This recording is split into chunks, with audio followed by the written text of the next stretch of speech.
5:30. Is any member of council going to offer any changes to the agenda, the last agenda we got, which was late this afternoon? Mr. McFarland? Yes, I just want to, with my colleagues in mind, historically we have always, previously we had the opportunity for citizens to speak on items of discussion. And I think there are a number of items of discussion tonight under council business that we may have citizens want to speak. And there's over 15 minutes of citizen comments prior to that. So at some point in time, a couple of years ago, all of a sudden citizens were not speaking during council business. And I would like to make sure either by consensus in this meeting or by motion during a formal meeting that citizens be allowed to speak when we are talking about the council business, particularly if there is an item that's coming up for a vote. Thank you very much. Any other? Okay, with that, Mr. Adams. Good afternoon, Mayor and Council. We'd like to start this study session off with a presentation by MSD staff. Director of Public Works will actually coordinate their presentation. I'll turn it over to Sue.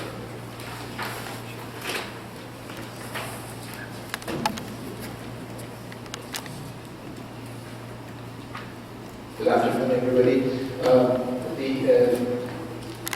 The item on hand here to discuss is Metropolitan St. Louis Sewer District's wastewater storage facility proposal in University City. I'd like to give you a bit of a background as it was included on the council agenda item cover for this meeting.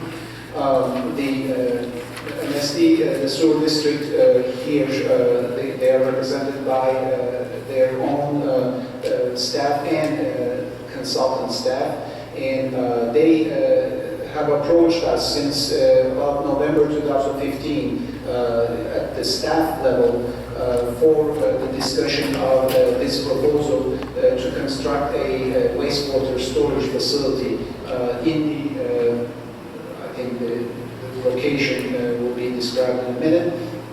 It is near the Hafner Place Apartments, the area bounded by 82nd Boulevard on the west, the River de Pier main channel on the south and east, and the Canton Avenue generally on the north. The project aims to alleviate the sewer system surcharges during wet weather that our region experiences, and this is done under the MSD's larger Project Clear program, as we understand it as staff.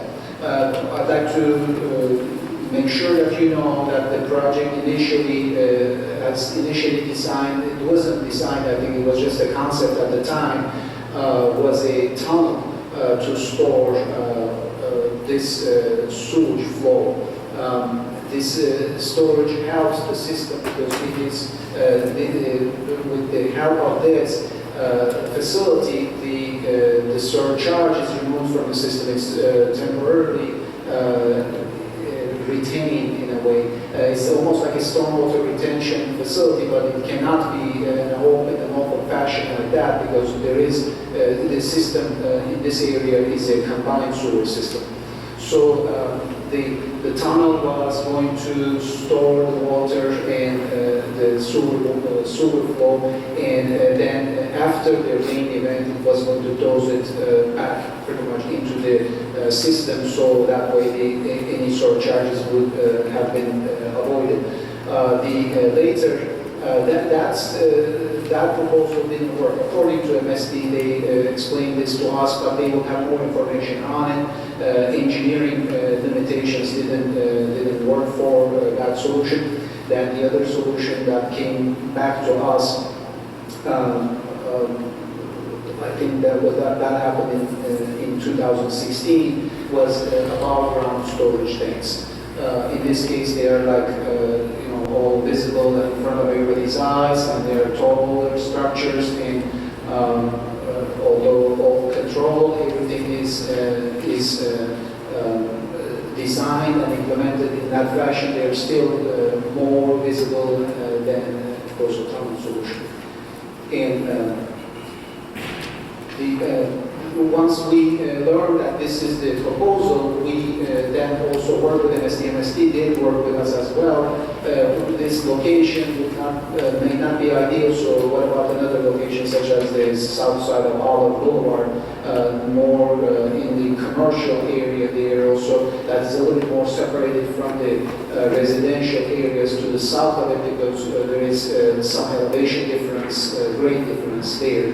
The MSD studied it in length, and they found that area infeasible to implement this type of a solution for constructability concerns about bringing the sewer discharge from the north side of Olive Boulevard to the south side of Olive Boulevard once, pumping it to there due to elevations, and then being also too close to the retaining wall by 81st Street and having to remove a restaurant that is there, and then another, the pumping of the discharge from the north to the south of Olive Boulevard was one concern. And then the proposal took its final shape after these discussions with staff, and it is now in front of you for your consideration. And MSD's request at this point is the University's recommendations as for this proposal, and they are here to discuss this project with our City Council. At this point, I'd like to turn it over to MSD representatives for project description. Perfect. Thank you very much. I'm going to be mindful of your time. We have a lot of material to go over in a very short period of time. My name is Andy Lights. I'm one of the consultants as part of the MSD Burns and McDonald team. And we're going to go through a brief presentation. There's a lot in here, so we're going to cover a lot in a very short period of time. And we'll have some time for questions from anyone who has them at the end of the presentation. Our agenda looks like this. We're going to go a little bit over who MSD is. We know we have some new folks on board. We want to make sure everybody's up to speed. We're going to give you an update on Project Clear, where the project is. It's not just in University City. It's all across the St. Louis area. We're going to go into more detail on the wastewater storage tanks and why it's needed, particularly in this area. And we're going to go through a couple of site options that we have for you tonight. There will be two different options that we're going to discuss, and you will have the opportunity to discuss when we are finished. I'd like to take a moment to introduce our team. Again, my name is Andy Likes, and I will turn it over to Rebecca. Hi, I'm Rebecca Mosley. I'm with Burns McDonald, and I'll be speaking in a few minutes about the storage facility, why it's needed, why it's here, and why we need to build it now. Hi, my name is Jim Call. I'm the project manager with Burns McDonald, and I'll be talking on the site options later in the presentation. I'm Stephen Roberts. I'm with Wade. Okay.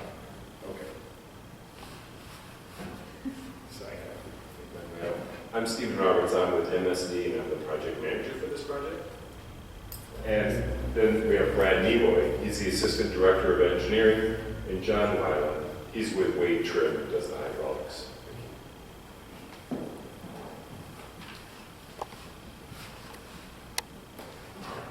All right, so after all that, you're stuck with me for the next few minutes. I'm going to give you some background on MSD. MSD is actually two different utilities. I'm not sure if anybody knew that, but we're actually a stormwater and a wastewater utility. It's kind of like being Ameren and liquid gas at the same time, all in one. Cover about 525 square miles across the St. Louis area. That's 90 different municipalities, including University City, 1.3 million customers. We have 7 treatment plants around St. Louis. This is actually the Lime area. So everything from here drains down to Lime, which is why this is called Project Clear Lime, even though we're in University City. And we also manage the stormwater that comes down in rain events. The initiative here is to get the rain out. When we have a lot of rain around St. Louis, too much water is getting into the system, leading to issues with overcharging the sewers. We're adding more sewers, We're repairing and maintaining what we have. We're building these storage tanks, but we're also doing things like getting people's sump pumps and downspouts out of the sewer system so that there is increased capacity.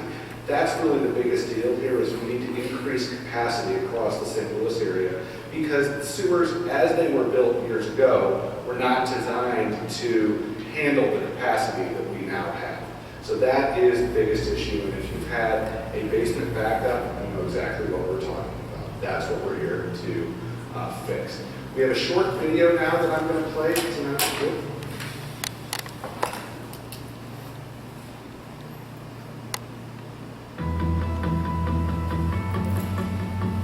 MSD's Project Clear is designed to change the way the sewer systems work across the St. Louis area. During moderate to heavy rainstorms, the sewer capacity has often been overwhelmed because excess stormwater makes its way into the wastewater system. In some areas, this excess flow can lead to basement backups in residential areas, while in other areas, a combination of excess stormwater and wastewater discharges through sewer overflows that act as relief valves when capacity is exceeded. MSD Project Clear is changing that. As part of a $4.7 billion agreement with the U.S. Environmental Protection Agency and the Missouri Coalition for the Environment, MSD must eliminate certain overflow points and increase overall system capacity to handle moderate to heavy rain events. Excess water can get into the MSD wastewater system through direct connections, like downspouts, sump pumps, even manhole covers, and broken or damaged lines. MSD is working to correct this by adding capacity with new sewers, expanding existing sewers, retrofitting damaged sewers with new high-tech liners, and by continuing rainscaping and sewer maintenance projects. MSD is also adding new storage tanks that can hold millions of gallons of stormwater and wastewater across the St. Louis area. These tanks add the necessary capacity to help MSD alleviate basement backups and reduce the need for overflows into local creeks, streams, and rivers, which is better for the community and the environment. Excess stormwater and wastewater is automatically diverted to the tanks when nearby pipes exceed capacity.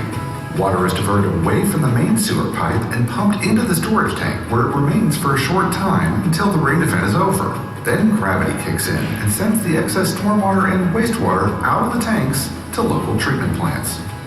After each use, the tanks are automatically cleaned using stormwater collected from the roof of the tank. The stormwater drains into a small on-site tank, making the process sustainable. The tanks also include an on-site odor control unit and backup generator, so even if the power goes out in a storm, the system is still working as designed. The MSD Project Clear system upgrades and new storage tanks are benefits to the community, improving water quality and service. They are a part of MSD's continuing commitment to be a good neighbor and a responsible utility across the St. Louis area.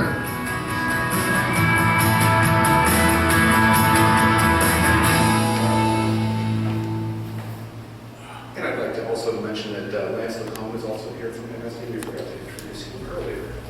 Good afternoon, everyone.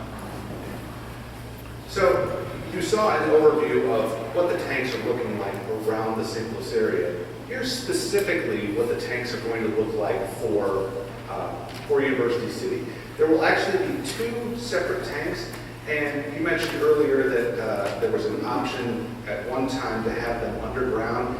That simply isn't feasible given the new insights that we have. But these tanks are slightly buried. They are not completely above ground. You can see that they are about 13 feet underground. So we'll talk a little bit more about that in just a few minutes.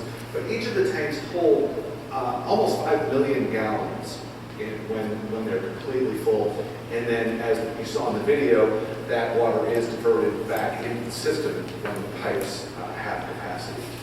So 4.6 million gallons each. They are connected directly to the sewers. You'll hear in a few minutes that we will need to actually build a few sewers to get to these tanks. That will alleviate some problems that we've been having as well. There will be a pump station as part of the project. A control building, it's rather small, but it will be a control building. These are unmanned facilities, so sometimes there will need to be someone there that checks things out. And there is an on-site odor control unit. I can tell you that in all of the projects that we have so far, we have needed the odor control unit. It hasn't even been activated. They run that well. So with that, I'd like to turn it over to Rebecca, and she will take you through the middle part of the presentation. Thank you, Andy. I introduced myself earlier, but let me repeat again. I'm Rebecca Losley. I'm with Burns & McDonnell, and I spent a lot of time over the last few years doing a lot of planning for St. Louis MSD. Now I'm involved a lot on the design side. So you're going to get to hear from Jim and the rest of the Burns & Mac team about the design. But where I'm going to speak about tonight is why this project, and why here, and why now. And so I hope that when I'm finished, you'll have a better understanding of kind of the bigger picture in the watershed. And so Andy touched on some of this earlier, but why is this project needed?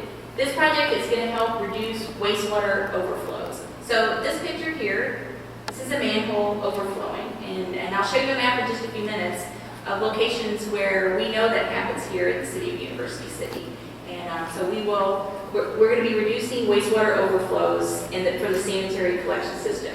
It's also going to reduce basement backup. So giving you a picture here, horrible situation that occurs in our community. I've got a map that will show you where it occurs in University City. And so in our separate sanitary area, this project will reduce basement backups.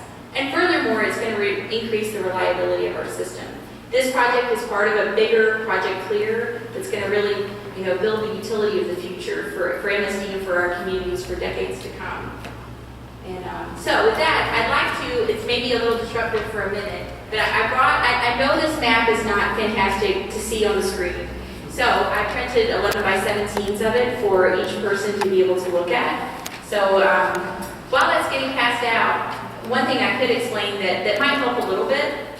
So Andy explained to you that, University City is part of the Lime service area. So it's hard to see, and you might be able to see it better up here on this map up in the corner. And certainly I think you'll be able to see with your 11 by 17 exhibit. But this Lime service area is quite large, and University City watershed is the very northern portion of the Lime service area. So on the map, you'll see that's this perimeter here.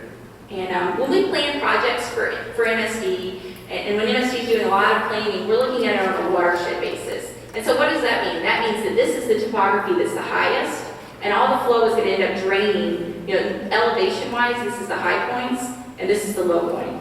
On this map, also, I'd like to draw your attention to the gray lines. Gray lines are modeled sewers. That means we've got a hydraulic technical model that we have analyzed sewer capacities with. And so gray lines are going to be those sewers that are greater than 12 inch. So as you go from the higher parts of the watershed into the lower parts, those pipes are going to get big, very big in fact up to 78 inch, which is our biggest sewer that handles the Skinker-McCausland tunnel coming through here. So it's a very complex system.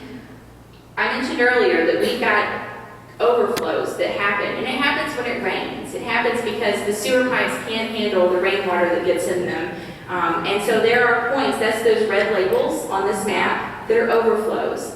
In addition to those overflows, there are those purple dots that you can see. Just in the city of University City, the purple dots, there's over 600 locations where, and let me explain what a purple dot is, like I said, I didn't say that yet. Purple dots are overcharged mains water backups due to overcharged mains. So St. Louis MSD has water backups for various reasons. They could have one for a root clog, they could have a grease clog, but they code overcharged mains when the sewers are just inundated with flow from rainwater, and so those purple dots are those water backups due to overcharged mains. The 600, they've occurred in over 400 locations. So that just kind of gives you a flavor for why do we need this project. And I'd like to move on to why build them here. So Andy's going to help pass out another map. And this same map is up here. And in the question and answer, and I'm trying to talk slow and not use acronyms, try to, make sure it's understandable. But if there's anything that, if you have a question, jot it down and ask at the end. I'd be happy to answer it or try to, with MSD's help. But this map, I think is fantastic for trying to help understand why build it here. And so what we've done here, you can see the major trunk sewers. So we have names for them, but these are the major trunk sewers for the watershed. And we've got them shown in different colors. And the reason that Yes? I was just Oh. asking you. Thought you might have wanted to ask me a question. The reason that this is an ideal location for the Hafen Port Storage Facility is that it's actually a junction of 3 major sanitary sewers that are coming in. This is our UR10 branch, our UR6 branch, and our UR8 and 9 branch. And so this is an ideal location. Our hydraulic models have shown that this is a really ideal location strategically to do storage in the watershed. I want to point out to you that this isn't the only location that we are planning storage in the University City watershed. Now, I did put on here, just because I think it's, since you are representing City University City, that's the aqua boundary here, but I want to point out that there are 2 other storage facilities planned in this watershed. And it's really the same concept, where we're storing that flow before it enters the combined sewer system. And so you can kind of see, strategic locations that have been identified in the city of Pagedale for additional storage facilities. Now, one of the things that C9 brought to our attention as we were preparing for today and trying to get ready is where has MSD built tanks or planning to build tanks in areas that are similar to the area we're going to talk about today. And so I'd like to talk with you a little bit, just briefly. This is the St. Anne storage tank. If you start looking at materials on it, you'll see it called Cold Water Tank A. This tank is built, so this is Lambert Airport.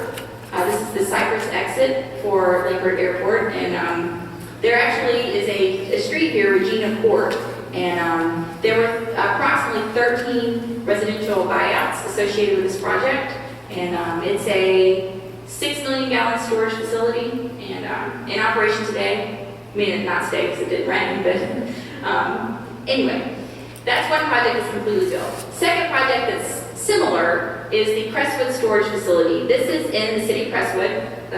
It's actually, if you start looking at materials for it, you're going to see it called the Gravoy Creek Sanitary Storage Facility. I called it a Crestwood storage tank so you would understand that it's in the city of Crestwood.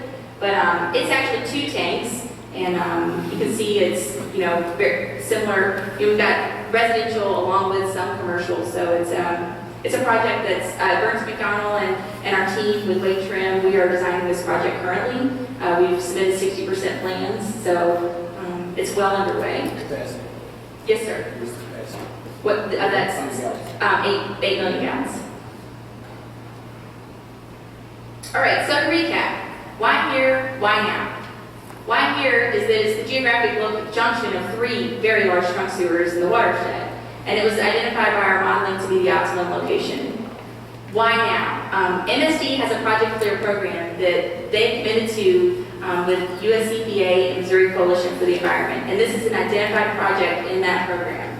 And as part of the program, there are numerous projects that will follow on after this project's done. And I guess I'd like to sneak back real quick. So whenever we schedule these projects, they're sequenced. And so we have other sanitary relief projects that we need this storage facility in service in order to be able to build. Those projects will eliminate some of these overflows. And so it's critical that we move forward with this project in a timely fashion so that we can keep all the commitments that we've made in the Project Clear program. So with that, I'd like to pass it to Jim. He's going to start reviewing the site options. Okay, Rebecca pointed out in her map, an area where the 3 major sewers converge, and that's a location that we're looking at to site these storage facilities. This is a blow-up of that area she showed you. And basically, today we're going to talk about 2 options, option 1 and option 2. But before we do, I just want to recap a little bit about what Seaman said about, we did look at an underground facility, kind of in this Hafen Port apartment area. And, when we got into some of the details, it looked like the rock cover was not an ideal thickness, which we would consider safe. So that's one of the reasons that idea was kind of abandoned. Another location that Sina mentioned was across Apollo Boulevard, on this parcel right here. And again, there were a couple issues with that, as he mentioned, with retaining. Oops. the retaining wall around 81st Street was in jeopardy from that project. And also, he mentioned the pumping. You'd have to pump across all the parts of the site, and it would be a major pump station, and it was starting to get a fair distance from the facility, which their operations folks doesn't like that much. I mean, it needs to be as close as possible to the actual storage facility. So with that, we have these two options, option 1 and option 2. Just to give you, we're at Olive Boulevard, Haven Place. These are the Haven Court apartments here. We showed 3 areas. This Haven Court area is common to both option 1 and option 2. Because basic way the sewage will flow is we'll pick it up from the west, take it to the storage tanks, whether here or here, and then after we drain the tanks, it'll kind of come across this Haven Court property back into the sewer system. So that's the general flow of the sewage. So looking at the main part of option 1, we do show the 2 4.6 million gallon tanks, and they're 180 foot diameter. I think they're about 35 feet above grade. You have a pump station that pumps into the tanks. You have a control building that houses the electrical equipment and controls. And you'll have an odor control system that you may never need to put into operation. Again, we would probably divert from this area over to the pump station, into the tanks, and then through the Haven Court property back into the Skeeter Deposit Tunnel. This is another view of the same option, showing, just giving some perspective to how big the tanks may be compared to the outline of the boundary of the properties. For option 1, the area is about close to 6 acres, a little bit less than option 2. There's 31 residential parcels that would be required, kind of a 50-50 split between rental properties and owner-occupied properties. And 18 of the 31 homes are within the 100-year floodplain, so you'd be getting rid of a problem that you currently have there. And again, as I mentioned, the Haven Court apartments would be required to be part of this option 1. Option? Would that be right on Olive Boulevard, so those would be visible right on Olive Boulevard? Well, the Olive Boulevard's down here, so there is some buffer property here and here. 35 feet or so. We'll check the comments. It's going to be behind the There's currently 4 Behind the bank. apartments. Behind the bank, I'm sorry. This is behind the bank. Yeah. Right, this is our court. This is our court. This is option 2. Oh, I'm sorry. Behind the bank. This is behind the court. Jim. Olive So, Boulevard. so you said that many of these properties that you're intending to buy out are 100-year floodplain. You're dealing with 5-year floodplain. As I look at the maps that were given to us by the Army Corps of Engineers, only 3 of those properties, the Hafner apartment buildings, are in the 5-year floodplain. So I'm not so sure you're doing us a favor. You're talking 5-year versus 100. Yeah, so, I mean, buying out those properties, just to let you know, that takes away population. We're a pool tax city. We talk about this an awful lot. So when we reduce our population, we reduce our revenue. Right. There's 31 properties in this option that be required. And in the 100-year floodplain, not the 5 to 10 or the 25, the Right. 100-year floodplain, which is to me not the immediacy that we experience with our almost 100 properties in the 5-year floodplain. Again, this project's not intended to buy out homes in the floodplain. I think he was just bringing up the point that some of those homes that we're talking about also are in the floodplain. Well, don't sell it to us as something that doesn't have a clear benefit. Well, they do flood quite often. They are flood prone. Transit, all our renters. Both. Keep going. Can you all use your Option 2 is mics? shown here. Again, you have the 2 tanks, pump station, control, that's control. And you would also put the Haven Court apartment area. And then again, here's an aerial view to show you the kind of perspective again, the size of the tanks versus the property boundaries. And this area is a little bit smaller than option 1, 3.97 acres. There's 20 residential parcels that would be required. 8 rental, 12 owner occupied. And we didn't count them for us. 5 year floodplain, but 19 of the 20 of them. There are no record, just a half, 3 of the 4 half-acre buildings. And then so just some information on the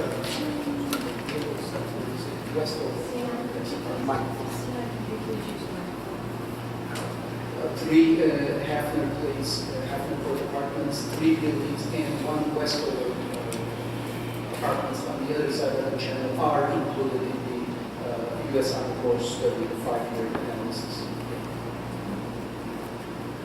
Westover is one of these areas.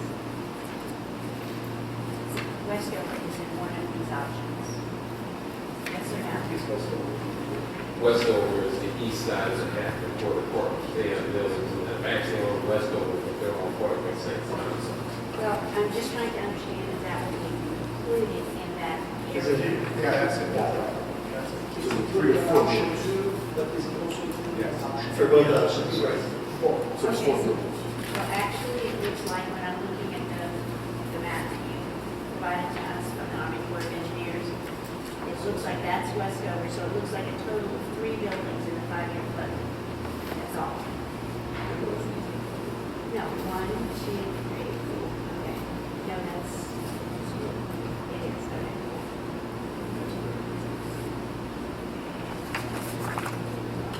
Okay, just to summarize the Captain Court area, it's 5.6 acres. Most of it's owned by the Acre Court Apartments. There's 1 vacant parcel in there too.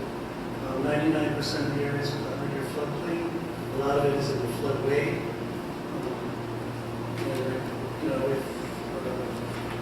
The intent is to remove the apartments and restore the area to green space following construction. Just to kind of compare some advantages and disadvantages of the 2 options. Option 1 is a little bit larger for us to locate all the facilities on the site, but I think both will work. Option 1 displaces 30 homes. Option 2 displaces 20 homes. There's a little bit more connected sewers required for option 1 than option 2. Option 2,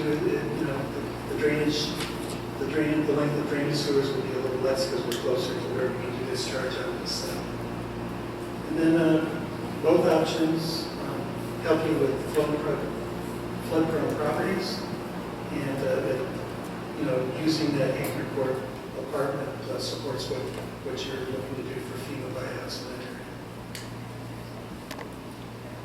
So with Then I'm back.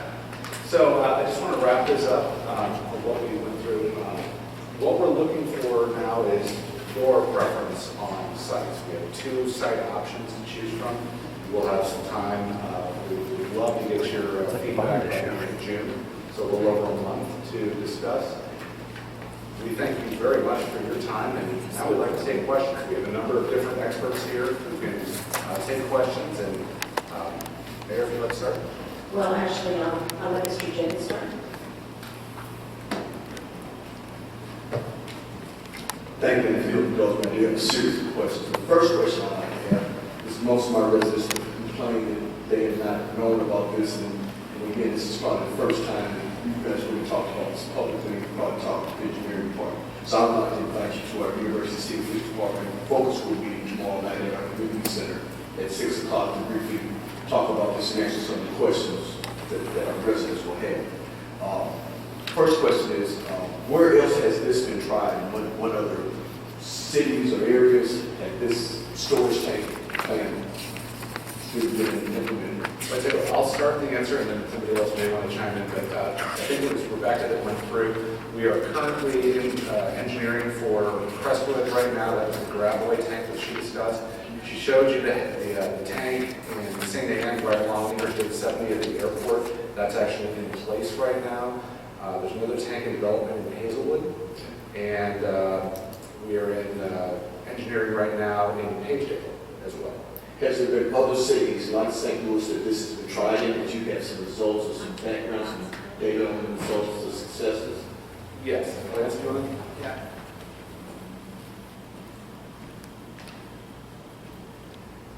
Yes, in Sandy Ann, the one tank that has been completed, it's been very successful.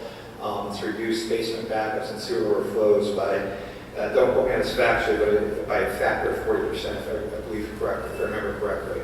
We had 2 storms that came through serendipitously in 2000, I'm trying to remember the years here, 2013, 2011, 2013, I believe. And in the first storm that came through that area in 2011, a lot of basement backups, a lot of sewer overflows, when these storms that came across in 2 days.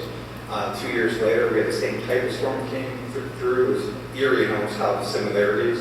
And when we looked at the data, the basement backups and sewer overflows were reduced by, like I said, I believe 40%, somewhere in the factor of that. And the only difference in our system was that that tank and a couple other projects had been completed and were online. So the tank solution, we are seeing good results from that. We're seeing benefits that are delivering benefits to the community in terms of alleviating basement backups, avoiding sewer overflows.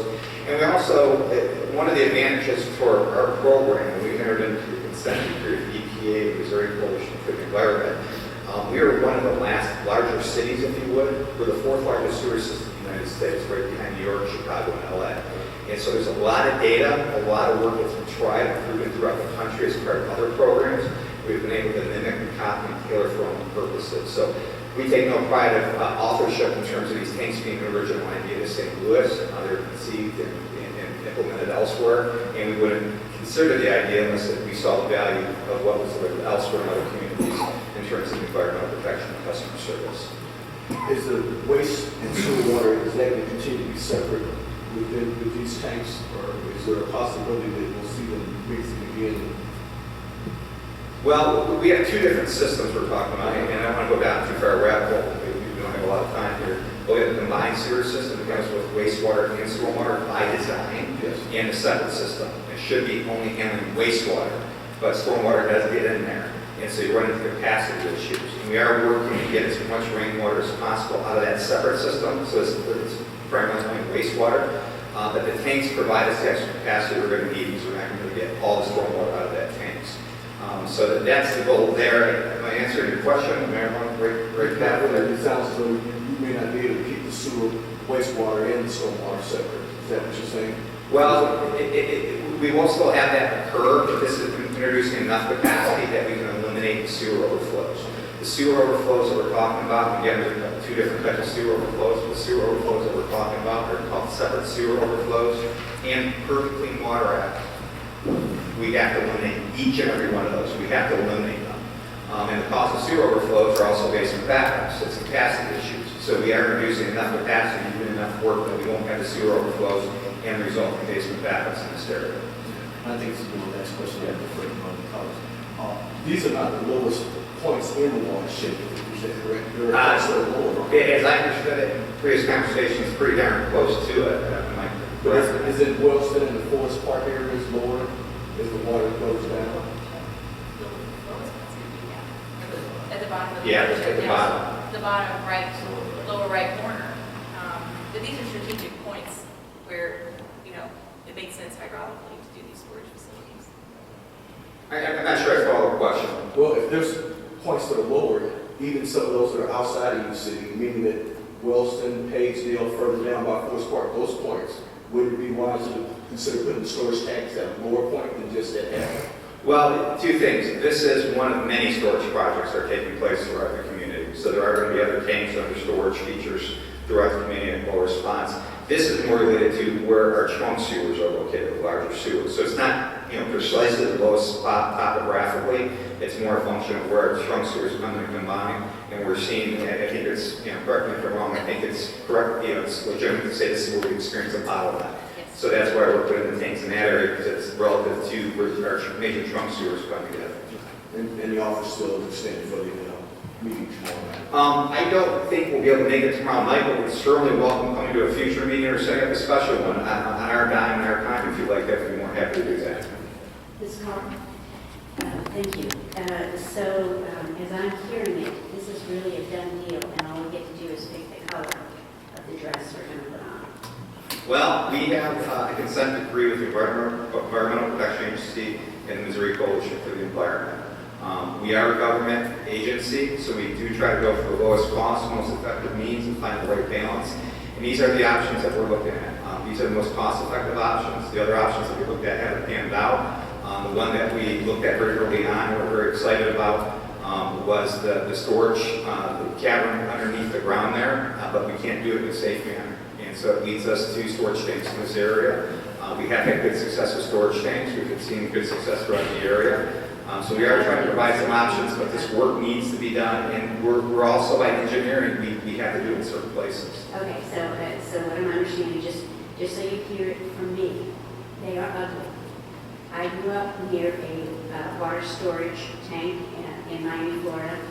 Dane County put it in, and I'm sorry, but the smell was overwhelming. Now, admittedly, that's 50 years ago, but I don't have a lot of confidence in MSD's assurances about much, let alone this. So you're putting in two behemoth things. This is like a 3-story tank, if my conversions are correct. So it's a 3-story tank that will essentially perturb a fairly dense neighborhood. And so I just want to know, yes or no, this is going into University City at this site, and all we get to pick is option A or option B. To a great degree, yes. We have to have something in this area. Your points are well taken. I certainly acknowledge them. I would counter respectfully, though, with that St. Anne thing. We've had good success there. 99% of folks go by and think it's an office building, and there's a lot we can do with the tanks in terms of screening around the property. St. Anne is off the highway. It's such a different place in University City. I mean, this is basically a 1 or 2-story bunch of neighborhoods. It is not near an airport. It is not near a major interchange. The St. Anne tank is 30, 40 yards away from the residential neighborhood. And you can see it from the highway. So, I mean, this is really different. So you've answered the question. We're not going to have a choice other than to pick, to tell you which site we would find the most acceptable. Your point's well taken. Thank you. Well, as far as site goes, I will tell you that it sounds like we have a lot to say, but I would yield to my third ward colleagues where this would be far more impactful than me as far as the site. I guess a couple of questions I have is, I'm presuming you've gotten this far that you already have an agreement with the apartment complex. Is that already, or is that our conversations there? You guys are just, we don't. You're throwing it out pretty regularly. Let me defer to my colleagues here. Coming to the council has really been our first step in rolling out the program in full vision. And so we haven't approached the apartment buildings. So the apartment building is just going to be a little matter of negotiation on price. There are buyout guidelines that we follow. To be quite frank with you, the federal program is quite generous, and we should have great success in negotiating and getting that sorted out. And I would like to just slightly parallel Ms. Carter's comment, and that is that on a much smaller scale, we had Ameren come in and do a substation over by our middle school and Ruby Road, and at first it was going to become basically a substation, replacing what was basically a substation built in a house. And luckily, council members got involved, and Ameren came back and redid their substation again like a house. So I guess my question, I go to the airport once a week, so I've got the tank at St. Anne, but I'm not sure that I'd quite be looking at that as the type of screening I would want if I were a neighbor, because I would say number one is that really can only go 15 feet underground. If that's your number, then clearly we've got 35 feet above us. Even a little bit more underground, I think every bit would help. And then secondly, I think anything that makes it look truly like a commercial entity, an office building or apartment complex or something, makes a huge difference versus a ground storage tank. I get that the tank is right, I got that. But beyond that, it looks to me like there would be a means by which it could become a more attractive appearance to those people who are in the neighborhood, and frankly, those people who are going down Olive, because I I think that, I believe that the use of the storage tanks, whether it was yours or anybody else's, probably does not add to the attractiveness or the appeal of that neighborhood. And I think any methods that can be used to find a way to become more homogeneous with the neighborhood would be preferred. Yeah, and again, points well taken, and I'll just respond, that's what was chosen in consultation with the community in the city of St. Anne. There's a number of options that are available to us, and certainly once we get down to more of the final design and how much of those tanks would be above ground, would lend itself to perhaps some other options that right now, are on the table. We certainly want it to blend in as much as possible. There are certainly limitations, but it would be, I think it's fair to say it would be a consultative process with the community and the neighborhoods and what this looks like. Mr. Smitherson? Well, I just simply want to say that I'm actually very disturbed that to come here at this meeting and find out now, at this very moment, that we have no choice. I thought we were here to make a recommendation, not necessarily now, but now we're not even here to make a recommendation, because what I read in that packet said that we could accept this or reject this. And so I just want to be clear. You're saying now that we don't have that option. We only have the option to accept option 1 or 2. Let me back up a little bit. We've evaluated a number of locations, a number of options, and they all have challenges similar to what we're looking at here. Based on our analysis, we believe these are the best 2 options available to us. And quite frankly, between option 1 and option 2, really close. At this point, it's probably a toss-up, and so we did want to come up in addition to laying out the full project, have a conversation with you. We could certainly run through a selection of the other options which are evaluated and why those are challenging. There's challenges like this wherever you go. The fact of the matter, though, is that we do have a consent decree that compels us to get this work done. There is a schedule that we have to adhere to. And these are public dollars. These are dollars of University City ratepayers throughout the community. And we need to bring this project in, as cost consciously as we can, while being aware of, what we need to do in the community and hopefully make this project fit in. But we don't have a lot of options ourselves because the sewers are great degree are where they are. And from an engineering perspective, we only have so many options. Just from the engineering perspective, how the sewers are laid out. So you mentioned your time frame. What's the time scale? So from us, you need a recommendation on option A or option B, or 1 or 2 by the end of June. When will you actually start talking to the residents? Right. Once we get the recommendation.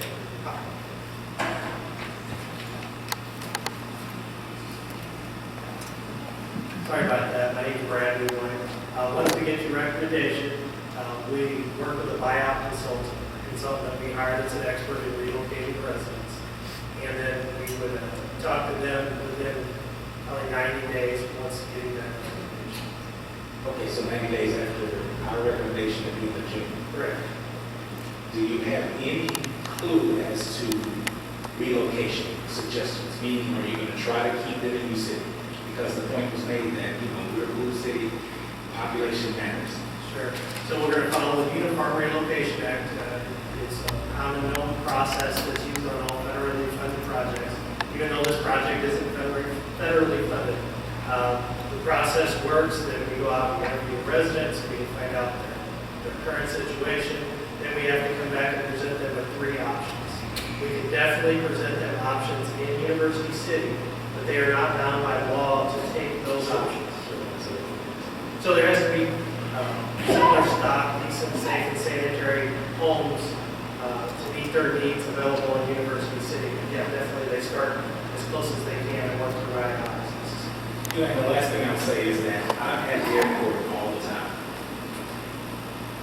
Where you're locating these tanks is nothing compared to St. Anne. Where you located tanks in Crestwood is nothing compared to where you're located here. You're sticking these right in the middle of residential area. You know what I mean? Meaning, even if you clear out the green space, Olive is not Highway 7. And so you're literally putting this in the middle of residential areas. And I'm hoping that, as Councilman Crowe stated, you can make this look and make some sense for the residents. Lance mentioned it earlier. Unfortunately, we don't have the option of moving the problem areas where there's nobody. No, absolutely understand. Mr. Booker, then Mr. McMahon, and then I have a question. We need to wrap up in just a few minutes. I'll be quick. I'm with Mayor, Councilmember Carr, and Bro, in reference to the aesthetics. Because I kind of went over there and looked at that area and thought, please don't make it an industrial tank. Now, I did see on our presentation there, it looked like a window facade. Yeah, it's the same thing. Is that what it Yes, is? sir. Okay, I thought that was right. Please. So please take that into consideration. On one and two. The Hazelwood tank, that man was in consultation with the city of Hazelwood, and it's in an industrial park, and that's what they felt was appropriate there. Again, we have a lot of options, I'm just certainly sure this Because was. you heard that it's dense. Yes. All right. The other one is, where is the location identified on the page? It seems to be the right next to the page. Do we have locations identified yet? So we're still working with Page Hill on those. We have actually 2 tank locations that we're working. And I can't remember offhand the streets that are there. But there's 2 different locations. I don't want to get ahead of Page Hill.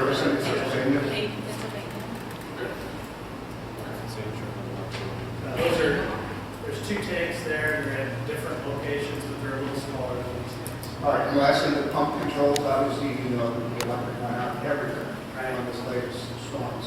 You have a pump control station. What measures do you have? So there's one of 2 options there. They mentioned a generator to provide redundant power in case the power does go out. Or the other option is we talk with Cameron and try to bring in fire from 2 different sources. Mr. McMahon? I think I'll be quick as well. I think I'll echo the concerns about aesthetics. But my question is, if these are your 2 choices that you've come up with that are the best for what meet your needs, and this is all private property, you're just looking for us to kind of say, this is okay, and pick one of the 2 so we can go to the residents, or you can go to the residents and say this was approved by city council. I mean, why aren't you going to them first? Well, I mean, what's our, other than saying it's okay with us, what's our point in this? We always try to work through the elected officials first. The elected officials, quite frankly, in our eyes, represent the community as a whole. So before we go to the community as a whole, we approach the elected officials. And to get feedback, we'll certainly go to the community itself. But this is our starting point for us. Brad, I don't know if you'd have anything to do that. Yes, the heavy lifting associated with the projects on us, we understand that. But we've had a lot of discussions throughout several years here. We presented both these options to staff, and we looked at, there's pros and cons to each one. Actually, I picked one, and Sinan said, I think the city would go another one. That's when we kind of got to hear that, let the older persons chime in on what their wishes are. So, like Lance said, both options are relatively similar to us, but you know your communities and how they work, and how this will fit in as best it can. Okay, I'd like to wrap up this with one final question. On each option, can you provide CNON with information of how far the tanks will be away from the residents that remain? Yeah. And what kind of expansive landscaping will be provided between the tanks and those residents? And is there any sound connected to the operation of these tanks? And if the tanks were bigger, and you can give it all to Sinan, he can pass it on to Mr. Evans. If these tanks are larger, would that cut down the number of basement backups by more than 40%? If they were not 4.6 each, did you say the ones up in Crestwood are each 8 million gallons? No, it's not. Total? They're 40. Okay. So I didn't know if there's any, 40% sounds good, but that still leaves. Well, 40% was a number relative to the storm, and a lot of projects still need to take place up in that area. But it was an example of the success we've seen already. At the beginning of larger projects. This area here, we're dealing with what are called separate sewer overflows. And again, per the Clean Water Act, we have to eliminate those. That means we have to bring enough improvements to the system that we don't have capacity issues anymore. So it would be much more, 100% control of the sewer overflows, and alleviation of all those basement backups. Okay, Ms. Harper, quick, and then we need to Are get on you the using eminent domain? You know, we're going to negotiate with the property owners as we can. We're usually very successful. But to build a public project, we understand that there's times that not all property owners are going to agree with us. So that is one of your arrows in your quiver, eminent domain. It's a last resort if we have to. I'd like it also to give us an option on a series of small tanks instead of having 2 4.6 million gallon tanks, maybe 10 tanks that are smaller in size, smaller footprint, smaller height, that can work. How about in lieu of that, because that is not necessarily an option, allow me to pull together a sample of the other options we looked at and present those to you.